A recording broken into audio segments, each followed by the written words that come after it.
초대교회에 임한 하나님의 임재와 영광이 얼마나 강력했던지 하나님께서 마치 교회의 현존에 계시는 것 같았어요. 그래서 초대교회 신자들은 그 영광이 보이는 거예요. 그 영광이 만져지는 거예요.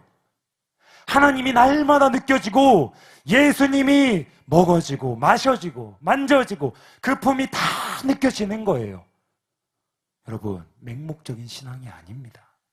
샤머니즘이나 미신이 아닙니다. 여러분이 눈앞에 보고 있는 친구보다 예수님이 더 실제적인 분이세요. 여러분이 눈에 보이는 모든 것보다 눈에 보이지 않는 주님을 더 실제로 만나고 느끼고 교제하고 있다면, 그런데 그분이 너무 좋은 분인데, 너무 아름다운 분이신데, 너무나 나를 사랑하시는 분이신데 당연히 주님을 위해서 죽을 수 있게 되는 거예요. 왜 못 죽습니까? 주님을 아직 그 정도로 못 만난 거예요. 이처럼 하나님의 영광은요, 한 번이라도 경험한 사람에게는 지극한 갈망의 대상입니다. 모든 소유를 다 팔아서 밭을 사서 숨겨진 보화를 찾을 정도로 지극한 갈망의 대상이에요. 경험하지 못한 사람들은요, 지금 앉아 있어도요, 경험하지 못한 사람은 이해할 수 없는 신비입니다.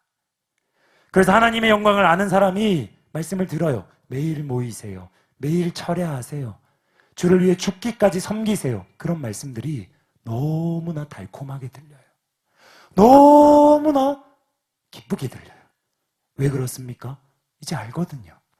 많이 심는 만큼 하나님의 영광을 깊이 경험할 수 있기 때문에 그 영광을 1분 경험할 수 있다면 하루 종일 죽을 수 있는 거예요. 전도사님께서 저를 소개했어요. 18시간 이상 말씀과 기도로 나아가고 있다고요. 제가 지난 여름 수련회 이후에 날마다 그런 것은 아니지만 또 굉장히 많은 날들을 깨어있는 모든 시간을 말씀과 기도와 영혼을 섬기는 시간으로 살았어요. 왜 그럽니까? 제가 바보입니까? 저는 여러분보다 노는 거 더 좋아해요.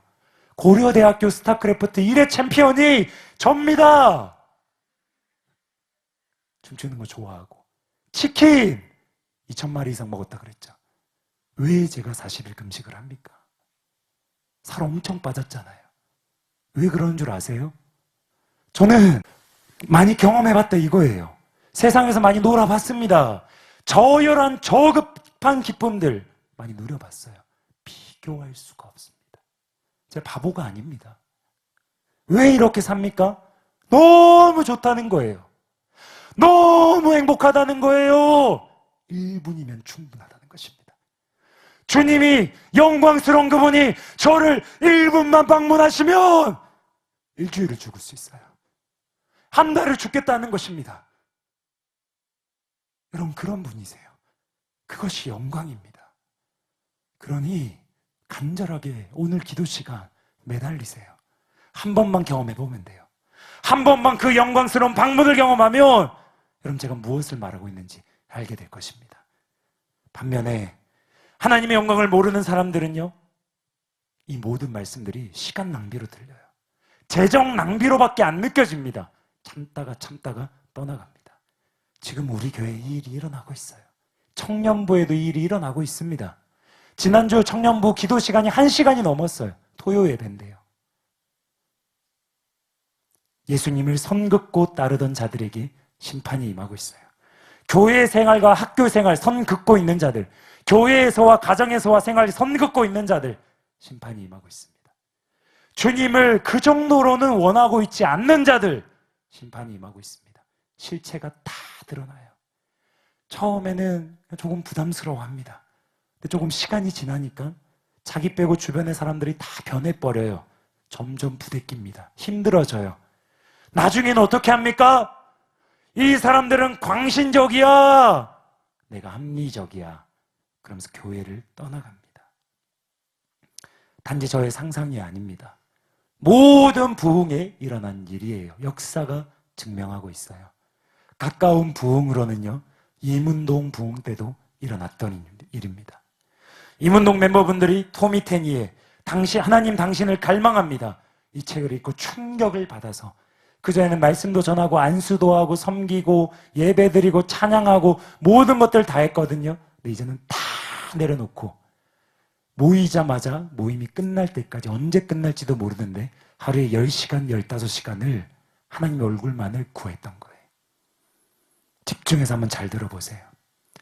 그렇게 하나님의 얼굴만을 간절히 갈망했을 때 다음의 일이 일어났습니다. 어느 날 저희들의 모임에 나를 간절히 찾는 자가 나를 만날 것이라는 약속대로 정말로 주님이 오셨습니다. 너무나 겸손하신 주님께서 보잘것없는 저희의 초청에 위대한 사랑으로 응답하셨습니다. 거룩하고 어미하신 성령의 임재에 갑자기 사람들이 쓰러져 몇 시간씩 일어나지 못했고, 칼에 찔린 듯 비명을 지르며 온몸으로 뒹굴고 울며 회개하고 온몸에 진동이 와서 떨기 시작하고 환상을 보고 사로잡혀 누워서 하나님의 말씀을 대언하거나 입신하며 거룩한 웃음이 터져 배를 잡고 구르기도 하는, 이전까지 전혀 일어나지 않았던 새로운 현상이 나타나면서 저희는 어찌할 바를 몰랐습니다. 성령께서 예배를 주관하기 시작하신 거예요. 종교적인 예배로는 감당이 안 되는 거예요. 날마다 저희에게 성령은 거대한 파도로, 때로는 강한 회오리 바람으로, 때로는 맹렬한 불꽃으로 임하셔서 저희들을 변화시키기 시작하셨습니다. 살아계신 주님을 말과 귀로만 듣는 것이 아니라 실제적으로 눈으로 보고 손으로 만진 바가 되어 의심이 사라지고, 의심으로 주저했던 신앙에서 적극적으로 주님의 나라에 침노하여 들어가는 자들로 바뀌기 시작했습니다. 그러면서 주님을 사랑하고 회개의 열매가 맺히고 삶에서 아름다운 열매들이 거두어졌기 때문에 이것이 하나님이 하시는 일이구나 분별하고 붙잡게 되어서 계속 집중한 거예요.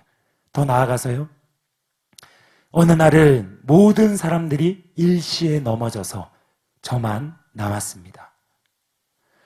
너무나 거룩한 주님의 임재에 제 심령이 녹아내리며 저절로 제가 극악한 죄인임이 깨달아져 한없이 울었습니다. 그때 주님이 저에게 오셔서, 목사님도 넘어지셨어요, 저를 일으키시며 이렇게 말씀하셨어요. 너희가 나를 초청해 주어 너무나 고맙다. 많은 사람들이 주님을 초청하지만 그들의 중심은 자신의 필요를 얻고자 함이지, 진심으로 주님을 사랑하여 왕으로 섬기며 친구가 되어 함께 아파하고 슬퍼하기를 원하며 초청하는 자가 거의 없는데, 너희는 이렇게 나를 사랑하고 섬기기를 원하여 초청했다며 이제는 너희가 나의 친구가 될 거라고